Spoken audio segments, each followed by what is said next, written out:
देखिए, राम पर हम लोग कोई समझौता, हमारी 5 सरकारें, हमने कहा कि राम हमारी आस्था का। नमस्कार, आदाब, सत श्री अकाल। लाइव नेशन 7 में आपका स्वागत है। मैं शादाब मलिक। अगर अभी तक आप लोगों ने हमारे चैनल को सब्सक्राइब नहीं किया तो ज़रूर सब्सक्राइब कर लें। बिहार में एक बार फिर राजनीति गर्मा गई है और इस बार श्री राम के मुद्दे पर राजनीति गर्माती नज़र आ रही है। मांझी जो पूर्व बिहार के मुख्यमंत्री हैं, उन्होंने श्री राम को लेकर एक बड़ी बात कह दी है। उन्होंने साफ तौर से कहा है कि श्री राम एक काल्पनिक हैं और वो कोई महापुरुष नहीं रहे। ऐसा उन्होंने एक स्टेटमेंट दिया है। उनका कहना है कि मैं नहीं मानता कि वो कोई महापुरुष थे, या इस तरह की बात उन्होंने की है, जिसे लेकर बिहार की राजनीति गर्मा गई है। और ऐसे ही मुद्दे पर जब बीजेपी के मंत्री से बात किया गया तो उन्होंने क्या कुछ कहा है और क्या उन्होंने चेताया है, क्योंकि उन्होंने साफ तौर से कहा कि श्री राम के मुद्दे पर बीजेपी कभी भी समझौता नहीं कर सकती और सरकार अगर गिरेगी तो गिर सकती है, क्योंकि कई जगह के उन्होंने एग्जाम्पल भी लिया और कई तरह की बातें उन्होंने सरकार गिरने तक की बात को कहा है और मांझी को चेताया है। क्या कुछ कहा है, सुनिए। मांझी ने राम के अस्तित्व पर सवाल खड़ा किया है। देखिए, राम पर हम लोग कोई समझौता कभी नहीं करते हैं। हमारी 5 सरकारें चली गई, कल्याण सिंह से लेकर कई सरकारें, गुजरात की, मध्य प्रदेश की सरकार। राम में पूरा आस्था हमारा है।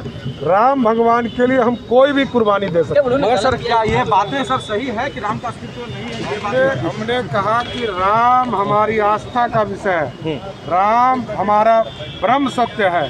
राम प्रभु हमारे हैं। और हम तो खासकर मैं तो इस जगह से, मैं जो जिस कम्युनिटी से आता हूँ वो लवकुश कम्युनिटी है और ये प्रभु श्री राम के द्वारा उत्पन्न की गई कम्युनिटी है, इसलिए हम तो, मेरे लिए तो आराध्य है। तो सुना आपने, बिहार सरकार के मंत्री और बीजेपी के नेता आलोक रंजन झा ने साफ तौर से जीतन राम मांझी को चेता दिया है और उन्होंने ये बात साफ कर दी है कि बीजेपी किसी भी हाल में श्री राम के मुद्दे पर समझौता नहीं कर सकती है। उन्होंने कई जगहों की सरकार गिरने तक की बात कही है कि बीजेपी की सरकार गिर जाए, मगर श्री राम के मुद्दे पर वो किसी भी हालत में समझौता नहीं करेंगे। साथ ही उन्होंने कहा कि ये आस्था का विषय है और बीजेपी श्री राम को मानती है और उन पर किसी तरह के बयान को बर्दाश्त नहीं करेगी। तो अब देखना है कि क्या होता है और क्या कुछ भूचाल आता है बिहार की राजनीति में, क्योंकि बिहार में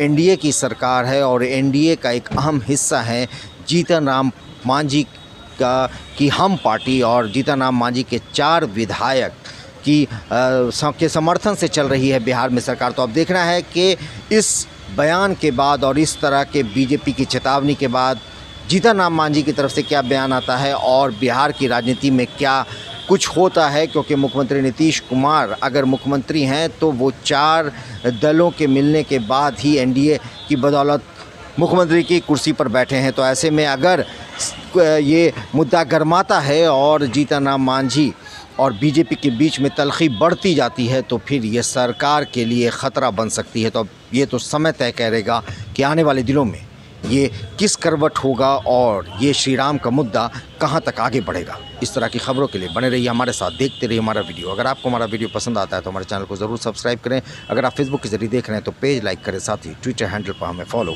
ज़रूर करें। धन्यवाद।